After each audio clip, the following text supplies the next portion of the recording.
آج ہم اجاز صاحب کو بھی کہتے ہیں، طارق جامی صاحب کو کہتے ہیں مسجد بناؤ یار، یہ اتنا بڑا علاقہ ہے، اس میں ہماری ایک بھی مسجد نہیں ہے۔ لیکن امام صاحب ہم آپ کے ساتھ ہیں، لیکن پیسے کو ہوا نہیں لگانے، وہ آپ نے دعاؤں سے اکٹھا کرنا ہے۔ ہاں تو عزیزان محترم ذرا سوچیں، کیا ایسی محبت قابل قبول ہے؟ لیکن کچھ خوش نصیب ایسے ہوتے ہیں جو آخری وقت میں بھی قسمت کے دھنی بن جاتے ہیں۔ جب امام نے آخری خطبہ، جب انہوں نے کہا کہ آج لڑو، آج کے دن 9 محرم کو، آپ نے فرمایا ایک رات دے دو، کل صبح دیکھی جائے گی۔ امام نے ایک رات اس لیے مانگی کہ اس رات میں اپنے رب کی عبادت کر لوں گا۔ راوی کہتے ہیں رات کو میں نے دیکھا خیمے میں قرآن کو ہاتھ میں اٹھایا ہوا اور امام حسین اس کی تلاوت کر رہے ہیں۔ آج ہماری زندگیوں سے قرآن کیوں نکل گیا؟ آج ہم انتظار میں ہوتے ہیں کوئی فوت ہوگا، اس کے لیے قرآن خوانی ہوگی، اس میں ہم قرآن پڑھیں گے، یا رمضان شریف آئے گا تو ہم قرآن پڑھیں گے۔ روزانہ قرآن پڑھنا آج ہم سے کس نے چھینا؟ امام حسین نے اپنے گھر والوں کو جمع کیا، فرمایا میں تم سب سے راضی ہوں، یہ میرے خون کے پیاسے ہیں، میں تم سے راضی ہوں، پچھلے راستے سے تم نکل جاؤ، سواری پکڑو، میں قیامت تک تم سے راضی ہوں، کوئی گلہ نہیں، کوئی شکوہ نہیں، جاؤ، یہ صرف میرے خون کے پیاسے ہیں، تو میں قربانی دینے کے لیے تیار ہوں، تم چلے جاؤ۔ تو سب کی آنکھوں میں آنسو آ گئے کہ امام آپ کو اکیلے چھوڑ کر کیسے جا سکتے ہیں؟ کل قیامت کے دن اگر آقا نے ہم سے پوچھ لیا کہ میرا نواسا اکیلا تھا، تو ہم آقا کو کیا جواب دیں گے؟ اے امام اگر آپ نہ رہے تو ہم زندہ رہ کے کیا کریں گے؟ ہمارا جینا اور مرنا آپ کے ساتھ ہے۔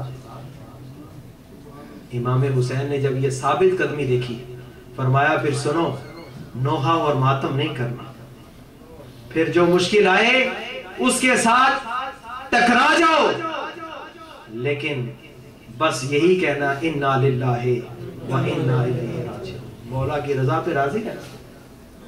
تو عزیزان محترم اب جب 10 محرم کا دن نکلتا ہے اور امام حسین رضی اللہ تعالیٰ عنہ کی طرف سے ایک آخری خطبہ کہ میں نے کسی کو قتل نہیں کیا، خدا کے لیے باز آ جاؤ، میں نواسہ رسول ہوں، جا کر حذیفہ اور معاذ اور ابو ہریرہ اور صحابہ سے جا کر حدیثیں سنو کہ ہمارے بارے میں سرکار نے کیا فرمایا، ظلم نہ کرو، باز آ جاؤ۔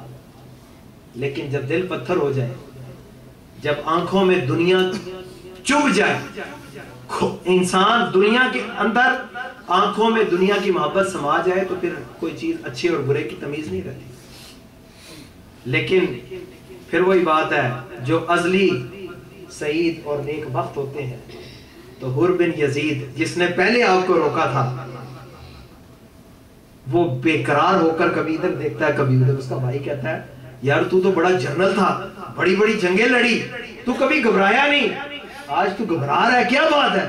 کہنے لگا مجھے ادھر جنت نظر آ رہی ہے اور ادھر جہنم نظر آ رہا ہے، میں سوچتا ہوں کہ میں جنت والوں کی طرف چلا جاؤں یا ناریوں کے پاس کھڑا رہوں۔ بھائی نے کہا دیکھ اگر ادھر چلا گیا یزید بڑا ظالم ہے، تیرے بچے بھی قتل ہو جائیں گے، تیرا مکان مسمار ہو جائے گا، تیرا نام و نشان مٹ جائے گا۔ اس نے کہا نام مٹتا ہے تو مٹ جائے، لیکن میں آل رسول سے بے وفائی نہیں کر سکتا۔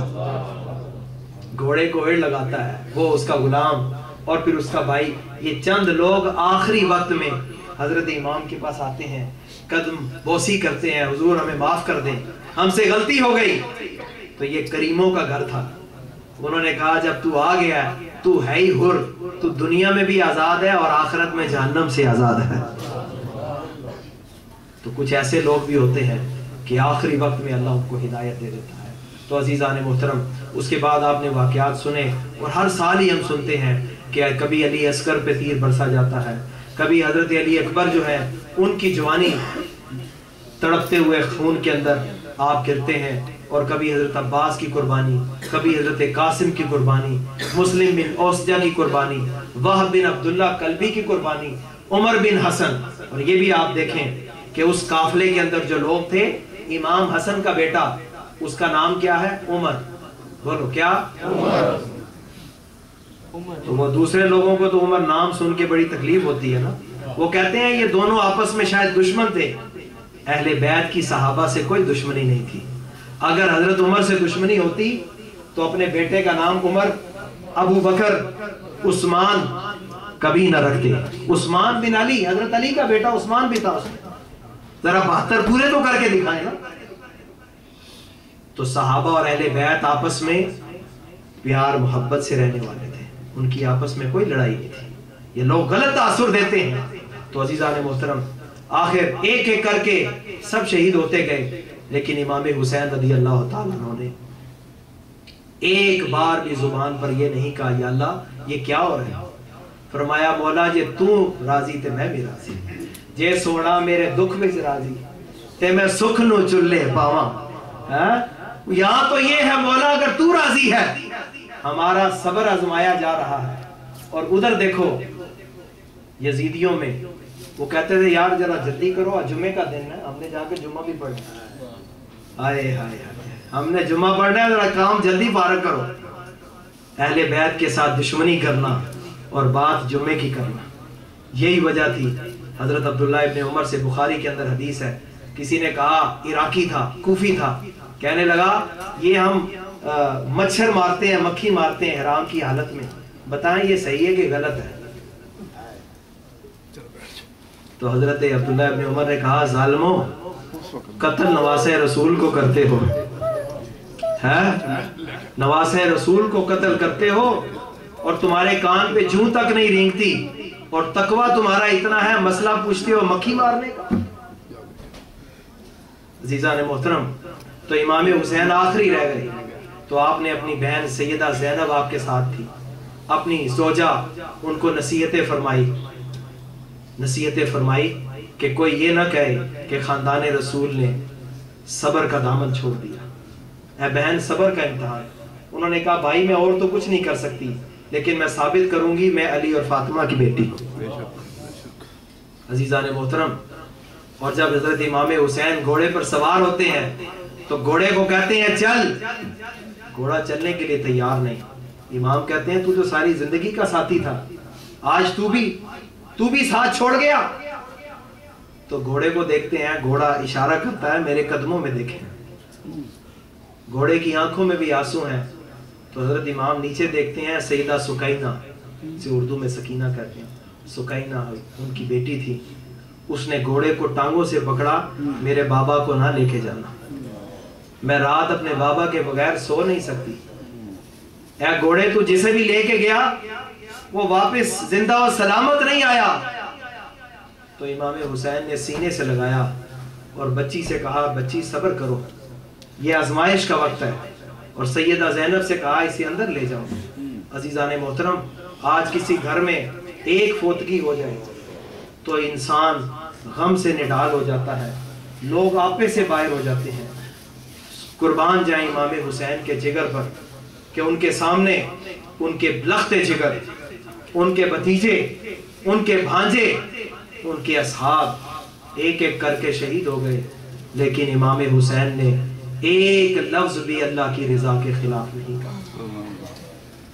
اب حضرت امام حسین جب میدان میں آتے ہیں تو آپ نے اس دن بھی نماز نہیں چھوڑی. امام حسین نے بتا دیا حسینی وہ ہوگا جو نماز کا پابند ہوگا، جو نماز کا پابند نہیں اس کا میرے ساتھ کوئی تعلق نہیں. تو عزیزان محترم، امام حسین کب تک لڑتے؟ 3 دن کے بھوکے پیاسے تھے. 1 سے لڑتے، 2 سے لڑتے، 10 سے لڑتے. اکیلا کوئی بھی آتا تو مقابلہ نہیں کر سکتا تھا. آخر ظالموں نے چاروں طرف سے برچھیوں اور نیزوں اور تلواروں کے وار کرنے شروع کر دیے.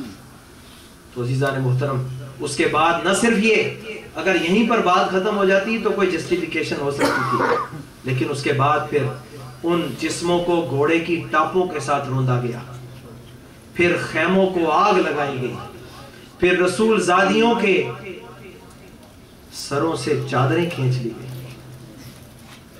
اور وہ شرم و حیا کا پیکر بنی رہی، پھر بھی اپنے آپ کو سمیٹتی رہی اور التجا کرتی رہی کہ ہمیں ہماری چادر واپس کر دو، زیورات لے لو لیکن یہ چادریں واپس کر دو. میں آج اپنی بہنوں سے ادب سے پوچھوں گا کہ قافلہ حسین کی چادریں تو یزیدیوں نے چھینی تھیں، آج میری بہنیں اور میری ماؤں کی چادریں کس یزید نے چھینی؟ کیا آج ہماری بہنوں کو کچھ احساس ہے؟ کیا آج ہم اسے روشن خیالی اور وقت کا تقاضا اور ماڈرن ہونے کی علامت سمجھتے ہیں؟ بہنوں، درس عبرت حاصل کرو سیدہ زینب کی تاریخ سے کہ رسول زادیوں نے وہاں پر بھی اپنی شرم و حیا کو قائم اور دائم رکھا۔ آج ہماری بقا اگر ہے، اللہ کی عزت اور جلال کی قسم، وہ دین اسلام کے ساتھ ہے، اور دنیا کی کوئی طاقت ایسی نہیں جو اسلام کے ساتھ ٹکر لے سکے، کیونکہ یہ دین وہ ہے اتنا ہی یہ ابھرے گا جتنا کہ دبا دے گا، اور یہ اسلام زندہ ہوتا ہے ہر کربلا کے بعد۔ قتل حسین اصل میں مرگ یزید ہے، اسلام زندہ ہوتا ہے ہر کربلا کے بعد۔ ہم نے کیا سمجھ لیا کہ بس اگر آج حالات ایسے ہیں تو ہمیشہ ایسے ہی رہیں گے؟ یہ اللہ کی شان ہے، تلک الایام نداولها بین الناس، یہ دن ہیں جنہیں ہم لوگوں کے اندر پھیرتے رہتے ہیں۔ جب وقت سدا ایک جیسا نہیں رہا، یہ عروج اور زوال کی داستانیں ہوتی رہتی ہیں، لیکن سوچنا یہ ہے کہ آج ہمارا کردار کیا ہے۔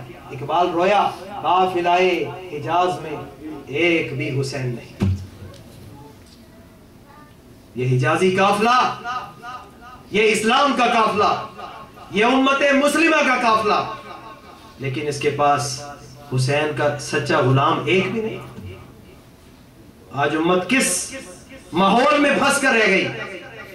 کیا ہمارا صرف اتنا ہی فرض ہے کہ 10 محرم کے دن، عاشورہ کے دن ہم حضرت امام حسین سے اپنی محبت کا اظہار کریں، اور اس کے بعد ہم علم، عمل اور اصلاح اور تربیت اور دین کے جو دوسرے لوازمات ہیں ان کو پس پشت ڈال دیں اور ہمیں جنت حاصل ہو جائے گی؟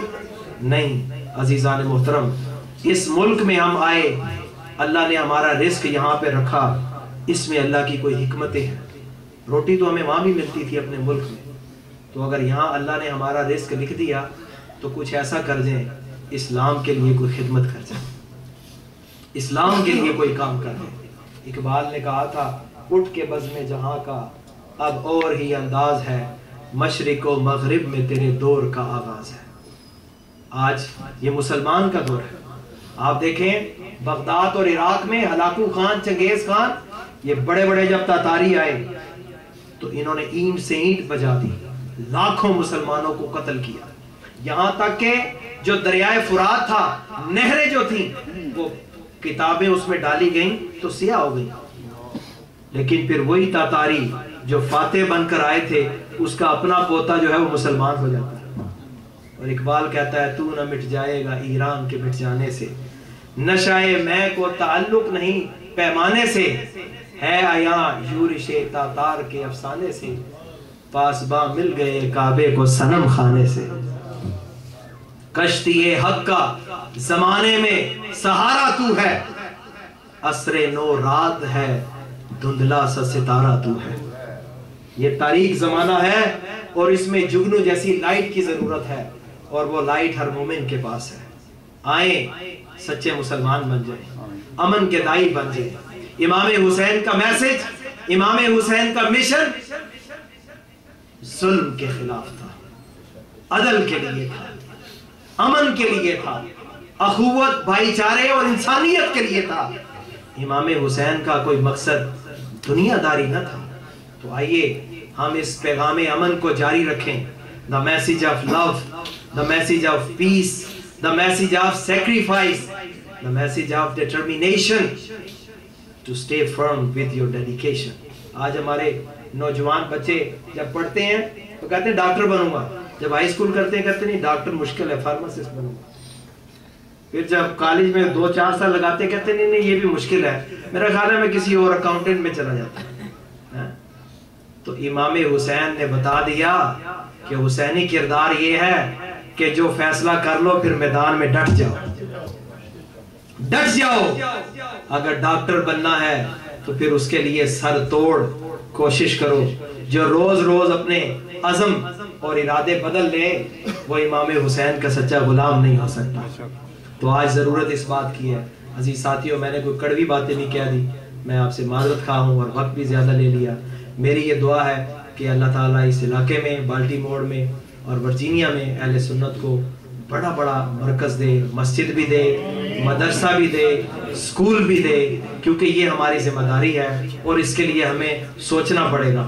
اگر آج ہم نے نہ سوچا تو کل آنے والی نسلیں پھر ہمیں اچھے لفظوں میں یاد نہیں کریں گے۔ تو آج کی اس ساری کانفرنس کا لب لباب یہی ہے کہ امام حسین کی قربانیوں کو صرف لفظوں میں خراج عقیدت پیش نہ کریں، بلکہ عملاً وعدہ کر لیں کہ امام حسین آپ نے کربلا میں نماز نہیں چھوڑی، پانی تھا نہیں تھا، آپ نے کربلا میں نماز جاری رکھی، انشاءاللہ آج کے بعد میں اپنی کوئی نماز قضا نہیں کروں گا، اور اگر قضا ہو جائے تو اس کو فوراً قضا کر کے پڑھوں گا، اگر رہ جائے تو اس کو پڑھوں گا، اور روزانہ قرآن کی تلاوت کروں گا، جمعے کی پابندی کروں گا، مسجد سے محبت کروں گا، مسجد سے تعلق قائم کروں گا، اور یہ جو امن کا پیغام ہے، یہ پیغام اسلام جو ہے، یہ محبت، اخوت اور رواداری کا جو مذہب ہے، اسے پھیلاؤں گا۔